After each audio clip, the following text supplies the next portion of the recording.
Xavier Fabre est animateur social à l'EHPAD de Concarneau. Il accompagne au quotidien les malades d'Alzheimer. Afin d'attirer l'attention sur cette maladie, Xavier a choisi de réaliser un exploit, celui de traverser l'Atlantique à la rame. Un périple qui commence en décembre 2017 à Tenerife, aux Canaries. Il arrivera 7 semaines plus tard en Martinique.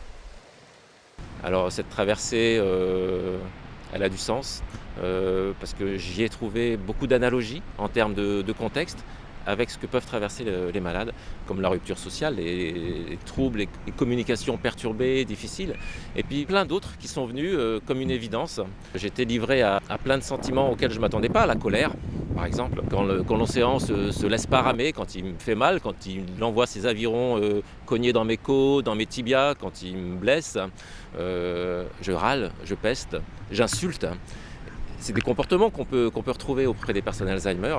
Et souvent, on leur colle une étiquette d'agressivité. On se rend compte qu'ils ont de bonnes raisons de pester, de râler, qu'ils sortent, qu'ils expriment quelque chose. Et que c'est important de leur laisser exprimer ça de cette façon-là. Et nous, essayer d'adapter nos comportements, justement. C'est à nous de nous adapter pour essayer qu'ils encaissent un peu mieux leurs émotions. Il a fallu que je m'initie à l'aviron, je ne savais pas ramer. Donc ça a commencé début 2015. Voilà, je me suis assis sur un rameur dans une salle. Pour la petite histoire, j'ai fait 5 minutes de rameur et j'en avais franchement marre. Et puis très vite, cette activité-là, c'est devenu une addiction plutôt saine. Et puis il y a eu toute la logistique du projet, les recherches de partenaires. Il y a eu des besoins financiers à couvrir.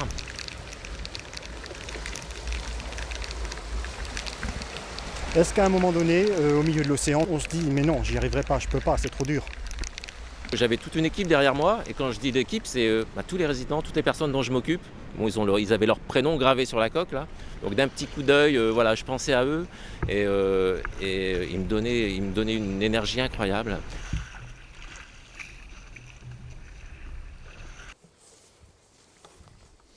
Xavier, qu'est-ce que ça fait de retrouver son bateau ?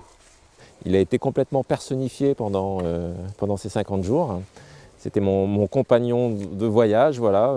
Il a beaucoup entendu mes souffrances, mes plaintes et mes moments de bonheur aussi. Et du coup, voilà, on a partagé beaucoup de choses ensemble. Et voilà, ça fait toujours du bien de le toucher, de reprendre contact avec lui. Il s'appelle Carpe Diem. Carpe diem, vivre l'instant présent. Et c'est exactement ce qu'on fait dans nos accompagnements auprès des personnes. Et on les aide à vivre l'instant présent en y mettant de la qualité affective et en essayant de faire ressurgir les plus belles des émotions qui sont en eux. Je peux dire que ce bateau, il m'a permis de m'exprimer physiquement face à cette pathologie. Dans les accompagnements, on est relativement statique et j'ai éprouvé le besoin de m'engager, d'engager mon corps, de m'engager entièrement. Et voilà, par l'engagement physique. Et je suis assez content d'avoir trouvé ce support voilà, pour parler des malades et en même temps, moi, voilà, m'engager totalement, on va dire corps et âme, dans ce projet, dans cette démarche-là.